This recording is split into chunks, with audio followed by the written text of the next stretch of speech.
এটা দেখতে পাচ্ছ? পাওয়ার পয়েন্ট স্লাইড দেখতে পাচ্ছ? না স্যার।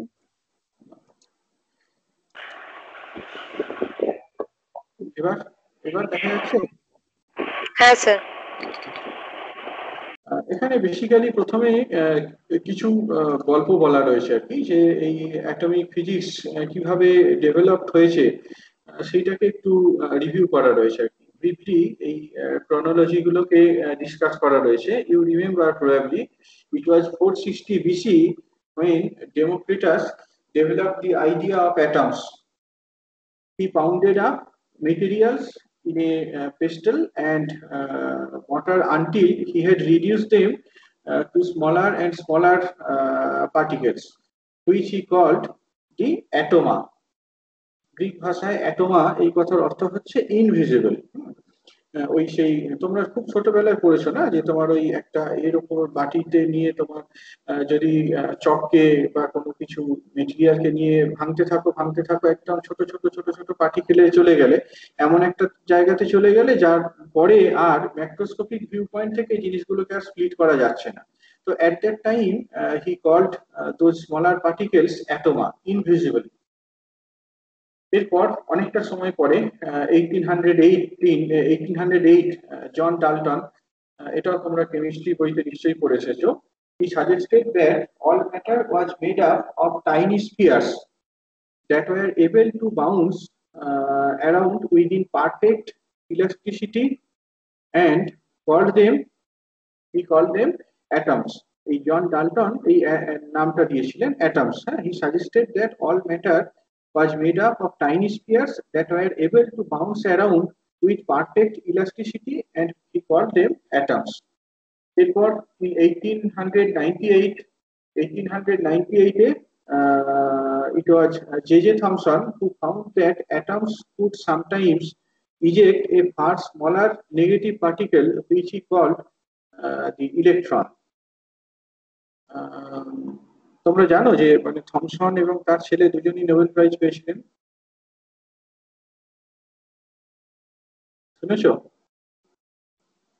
জে থমসন আর ওনার সন, তার নাম কি? GP Thomson. জিপি থমসন শুনেছো?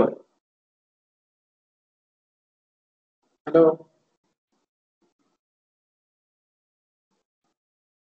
জিপি থমসন শুনেছো নাম? যাই হোক, তো এ তোমার থমসনের আইডিয়াটা কেমন? He found that atoms could sometimes eject a far smaller negative particles which he called an electron. Thomson discovered the electron, right? Next in 1904 plum pudding model came. এটাকে আমরা অনেক সময় থমসন মডেলও বলে থাকি। থমসন মডেলটা কি ছিল? He developed the idea that an atom was made up of electrons scattered unevenly within an elastic sphere surrounded by a soup of positive charge to balance the electrons charge like plums surrounded by pudding. তোমার ওই অনেকটা সেই তরমুজের মতো বলতে পারো, যে তরমুজে যেমন বীজগুলো থাকে সেই বীজগুলো হচ্ছে ইলেকট্রন, আর বাকি যে তোমার ওই মেটেরিয়ালটা শ্বাসটা সেটা হচ্ছে তোমার এটা পজিটিভ চার্জটা। বা তুমি এভাবে বলতে পারো ওই যে plum in the pudding, plum গুলো বেসিক্যালি ইলেকট্রন আর পুডিংটা হচ্ছে তোমার এই পজিটিভ চার্জ। তো সেখানে তিনি এই প্লাম পুডিং মডেল এই আইডিয়াটা ডেভেলপ করেছিলেন। তারপরে ইউ রিমেম্বার রাদারফোর্ড এক্সপেরিমেন্ট বা গাইগার মার্সেন এক্সপেরিমেন্ট হিসাবে যেটা বলা হয়, সেখান থেকে আমরা রাদারফোর্ড অ্যাটমিক মডেল সম্পর্কে আইডিয়াটা পাই। He oversaw Geiger Marsden experiment and he concluded. এখানে গাইগার মার্সেন এক্সপেরিমেন্টের দু লাইনে বলা আছে যে fire helium nuclei at a piece of gold foil, তোমরা ভালোভাবে জানো, which was only a few atoms thick. They found that although most of them pass through only about one in 10,000 heat, মানে 10,000টার মধ্যে রাফলি একটা স্ক্যাটার্ড হয়। Accordingly, he put forwarded the model which is named after him as Rutherford's model. He suggested that the positive charge was all in a central nucleus and the electrons are rotating around the nucleus due to Coulomb attraction. তো তো প্রবলেমটা কোথায় ছিল, Rutherford মডেলের প্রবলেমটা কোথায় সেটা আমরা জানি। প্রবলেমটা এইরকম যে it does not explain the stability of atom. Electromagnetic theory suggests that electron will radiate and it will lose the energy and ultimately it will collapse with the nucleus. Classically যদি আমরা ভাবি কোন একটি ইলেকট্রন এইরকম অরবিটে rotate করছে তাহলে it will radiate, accelerated charge particle, it will radiate. As it radiates its energy decreases, অর্থাৎ path of the মানে radius of the path, radius of the orbit will be reduced and ultimately it will collapse with the nucleus. So it does not explain the stability of the atom. Now, it was 1913 when the famous Bohr's model was put forwarded. The Bohr refined Rutherford's idea by adding that electrons were in orbits like planets orbiting the sun. এগুলো খুব ছোটবেলাকার গল্প জানো, just আমি read out করে যাচ্ছি। With each orbit only able to contain a set of number of electrons. এক একটা অরবিটে নির্দিষ্ট সংখ্যক ইলেকট্রন থাকতে পারে। এখান থেকে তিনি স্টেশনারি অরবিটের আইডিয়াটা দিয়েছিলেন। তো অ্যাজ ইউ মে রিমেম্বার বা তোমরা দেখে থাকতে পারো যে এই বোর্স মডেলটা কিন্তু based on planks quantum theory of radiation. Bohr's model is actually based on Planck's quantum theory of radiation. Electrons in atoms orbit the nucleus.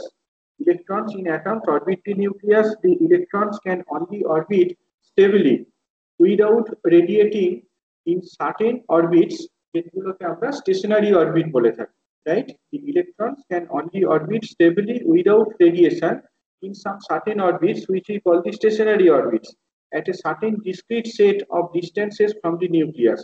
These orbits are associated with definite energy and are also called the energy levels. এই orbit গুলোকে আমরা energy লেভেলও বলে থাকি। Next third যে পোস্টুলেটটা, third পোস্টুলেটটাই in fact most important পোস্টুলেট।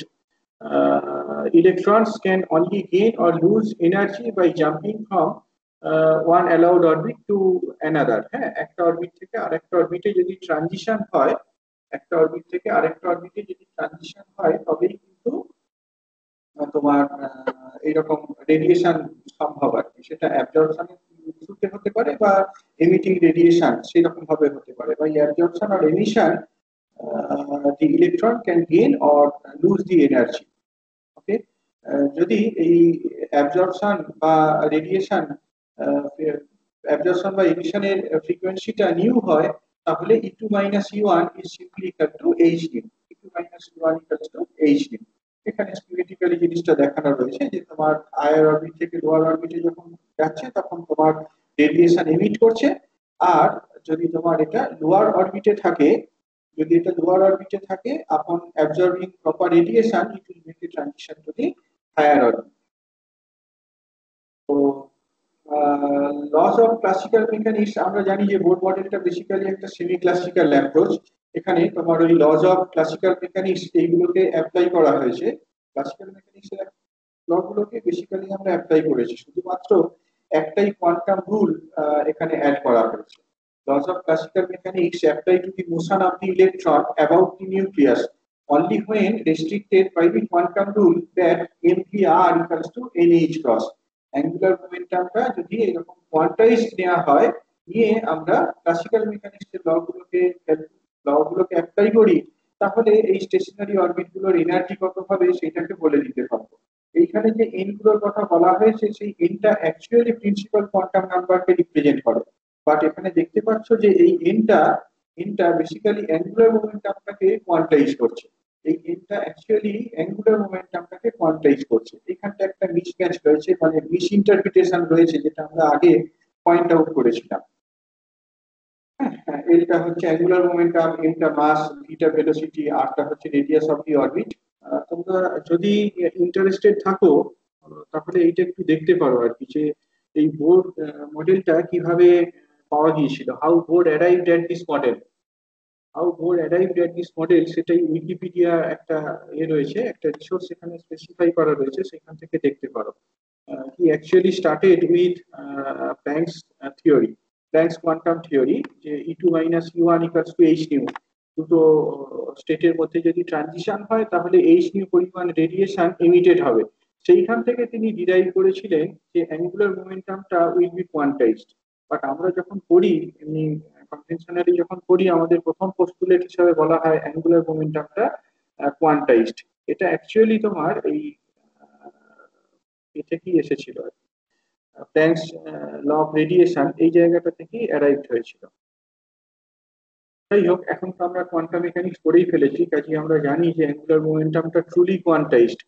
যদিও তোমার অ্যাঙ্গুলার মোমেন্টামের যে ভ্যালুটা সেটা এন এইচ ক্রস নয়, rather l into l plus one root into h cross. সেইগুলোতে আমি যাব, হ্যাঁ, এখানে কোর্সের মধ্যে পুরোটা বলা রয়েছে, যে মানে তফাৎগুলোকে দেখানো রয়েছে কোয়ান্টাম মেকানিক্স অনুযায়ী কি পাচ্ছি আর কোর্স থিওরি থেকে কি পাচ্ছি। এখানে তোমার একটু ক্যালকুলেশন গুলো জাস্ট ব্রিফলি রিভিউ করতে পারো, আমি খুব ব্রিফলি জিনিসটাকে বলে যাচ্ছি। জানি যে তোমার কোন একটা ইলেকট্রন যদি এইরকম হাইড্রোজেন লাইক অ্যাটমে কনসিডার করো, একটা ওয়ান ইলেকট্রন সিস্টেমের কথা কনসিডার করো, তাহলে এই যে ফোর্সটা কাজ করবে সেই ফোর্সটা basically Coulomb force, Z e square by 4 pi epsilon 0 r square. সেইটা কি তোমার ক্লাসিক্যাল মেকানিক্সের সেন্ট্রাল সেন্ট্রিপিটাল ফোর্সের সাথে সমান করো, এমভি স্কোয়ার বাই আর। এবার you know angular momentum is quantized, m v r সমান এন ইনটু এইচ ক্রস। এই দুটো রিলেশন থেকে দেখতে পাবে যে ভিটা n h cross by m into r, ভিটা হচ্ছে n h cross by m into r, তার সাথে সমান। যেখান থেকে আমরা radius of nth orbit calculate করতে পারি, radius of nth orbit calculate করতে পারি, এবং দেখবো radius of nth orbit varies proportional to n square, n স্কোয়ারের সাথে প্রপোর্শনালি ভ্যারি করে। এখানে যে এ জিরো প্যারামিটারটা দেখতে পাচ্ছ, এই প্যারামিটারটার সাথে অলরেডি তোমরা ইন্ট্রোডিউসড হয়ে এসেছো। শ্রোডিঙ্গার ইকুয়েশন যখন পড়ছিলাম আমরা সেখানেই এ জিরো প্যারামিটারটাকে দেখে এসেছি, চিনতে পারছো? We call this as Bohr radius. এই জিনিসটাকে বোর রেডিয়াস বলা হয়, যার ভ্যালুটা 0.529 অ্যাংস্ট্রম।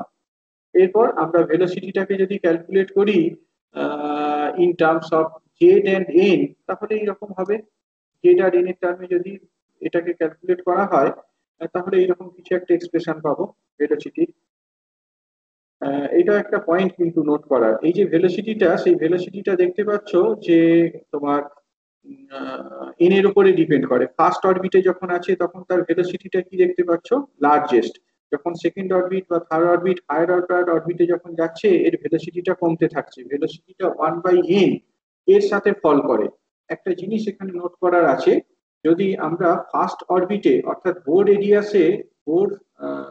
রেডিয়াসের যে পাথটা, সেই পাথে ইলেকট্রনের যে ভেলোসিটি, সেইটার সাথে সি এর যদি রেশিও নেওয়া হয়, দেখো ভালো করে, এটা একটা ফান্ডামেন্টাল কনস্ট্যান্ট।